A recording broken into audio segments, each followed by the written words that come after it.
Hey, Psych2Goers. Have others tried to cheer you up by saying things like, just be positive, or you'll get over it? Toxic positivity can disguise itself as well-meaning comments or suggestions. However, they may only serve to make you feel like your opinions and feelings are not valid.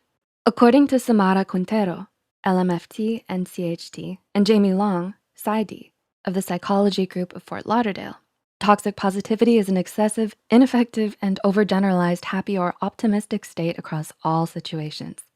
It typically results in denial, minimalizations, or invalidation of authentic human experiences and emotions. It's masking all your doubts, fears, and worries with, everything's okay. But sometimes everything is not okay, and that's fine. Though positive thinking is not a bad thing in itself, it can become toxic and harmful to your mental well-being. To help you become more self-aware, here are 5 signs when positivity becomes toxic. Number 1, masking your true feelings.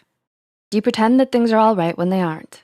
While occasionally putting your emotions aside to deal with them later is not such a terrible idea, it can become a problem if you consistently do so. Masking your emotions becomes a problem when it becomes a repeated pattern, or when you start to feel ashamed for showing your true feelings.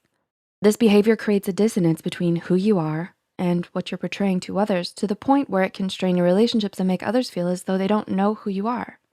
Making a habit of masking your emotions to the point where it becomes unconscious can lead to you losing touch with your feelings and possibly cause you health issues. Number 2, brushing off problems rather than facing them. Another result of toxic positivity is when you start to brush off your problems instead of addressing them. Perhaps you were scolded for a mistake or were reprimanded for being constantly late to meet up with your friends. To avoid the emotional consequences of these situations, you might just brush off the incident with thoughts like, it could have been worse, and to busy yourself with other things so you don't have to think about it.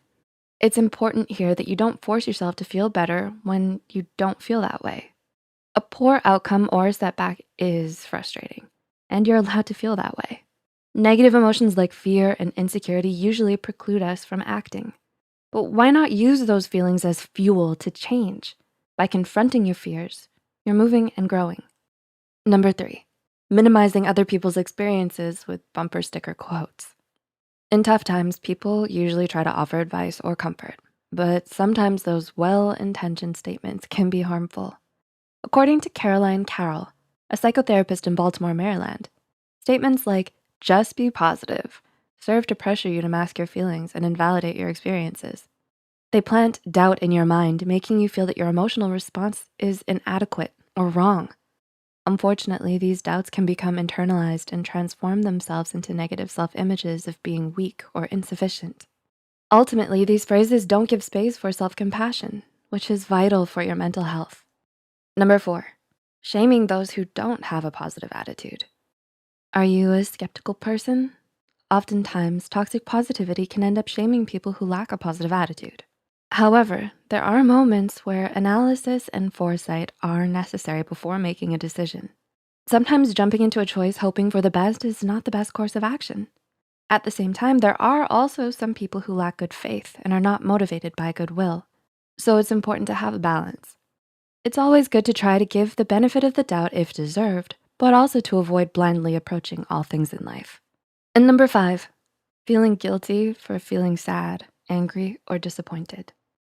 A clear sign of toxic positivity is when you feel ashamed for experiencing negative emotions. While many prefer to categorize their emotions into negative and positive ones, emotions are much more complex and nuanced than that. So if you're going through a tough time, it's quite normal to feel angry, frustrated, sad, disappointed, or whatever other emotion. Try to avoid judging yourself too harshly, as it may end up impacting your mental health. Did you relate to any of the signs we've mentioned? Let us know in the comments below.